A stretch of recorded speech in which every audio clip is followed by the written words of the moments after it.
నమస్కారం. రుద్ర న్యూస్కు స్వాగతం. మేము చేసింది చెప్పుకోలేకపోయాము, కాంగ్రెస్ వాళ్ళు చేయంది కూడా చెప్పుకుంటున్నారని మాజీ chief whip BRS party Hanamkonda జిల్లా అధ్యక్షులు దాస్యం విజయ్ భాస్కర్ హన్మకొండ బాలసముద్రం పార్టీ కార్యాలయంలో ఆదివారం రోజున ఏర్పాటు చేసిన విలేకరుల సమావేశంలో మాట్లాడారు. కాంగ్రెస్ ప్రభుత్వం ఏర్పడిన తర్వాత చేస్తున్న ప్రారంభోత్సవాలు మరియు ఉద్యోగ నియామకాలన్నీ కేసీఆర్ ఇచ్చినవే అని, ఫోటోలకు మాత్రం ఫోజులు కాంగ్రెస్ ముఖ్యమంత్రి ప్రజాప్రతినిధులు ఇస్తున్నారని అన్నారు. అవగాహన లేని మరియు కాళోజీ గురించి తెలియని వాళ్ళు కాళోజీ మిత్రమండలితో సంబంధం లేని అడ్డిమారి గుడ్డి దెబ్బలో గుర్తించిన ఇక్కడి స్థానిక ఎమ్మెల్యే ఏమేమో మాట్లాడుతున్నారని ధ్వజమెత్తారు. కాళోజీ కళాక్షేత్రం బీజం నాటింది బీఆర్ఎస్ పార్టీనే అని, నాడు కాళోజీ మిత్రమండలి నవీన్, విద్యార్థి, అశోక్, రామశాస్త్రి లాంటి కవులు కాళోజీ స్మారక కేంద్రం కావాలని అడిగారని అన్నారు. 2012 సంవత్సరంలో కేసీఆర్ని కలవగానే, తెలంగాణ ఏర్పడగానే రవీంద్ర భారతిని తలదన్నేలా 300 గజాలలోనే కాదు 3000 గజాల్లో కాళోజీ కళాక్షేత్రం నిర్మిద్దామని కేసీఆర్ స్వయంగా అన్నారని అన్నారు.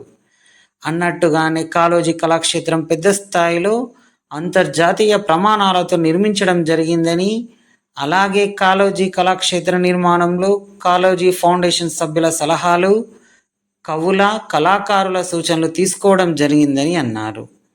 నిర్మాణం పూర్తి చేయడంలో కొంత ఆలస్యం జరిగిందని, 90% పనులు బీఆర్ఎస్ పార్టీ హయాంలోనే పూర్తి చేయడం జరిగిందని అన్నారు. నిర్మాణ బాధ్యతలు, సంస్థలు మారడం వల్ల, కరోనా వల్ల, ఎలక్షన్ కోడ్ వల్ల నిర్మాణం ఆలస్యమైన మాట వాస్తవమేనని అన్నారు. మిత్రుడు నాయని రాజేందర్ రెడ్డి అవగాహన లేకుండా మాట్లాడుతున్నారని, కాంగ్రెస్ చర్యలను ఓపికతో, సహనంతో భరిస్తున్నామని అన్నారు.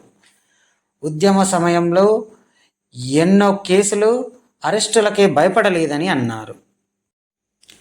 అధికారం ఉన్నా లేకున్నా ప్రజల మధ్య ఉంటామని అన్నారు. ప్రజల తరపున కొట్లాడతామని, ప్రశ్నిస్తామని తెలిపారు.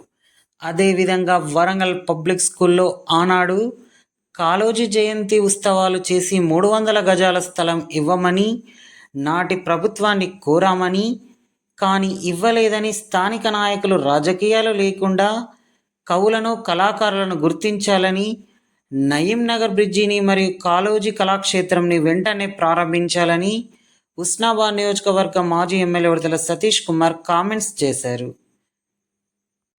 ఈ కార్యక్రమంలో మాజీ ఎమ్మెల్యే సుదర్శన్ రెడ్డి, మాజీ కూడా చైర్మన్ యాదవరెడ్డి, రాష్ట్ర రైతు రుణ విమోచన సమితి మాజీ చైర్మన్ నాగుర్ల వెంకటేశ్వర్లు, పశ్చిమ నియోజకవర్గ కోఆర్డినేటర్ పులి రజనీకాంత్, నాయకులు నైముద్దీన్, రమేష్, సంపత్ రెడ్డి, రవీందర్ రావు, వీరు, శరత్, రాజగోపాల్, మహేష్, రఘు, కార్యకర్తలు తదితరులు పాల్గొన్నారు.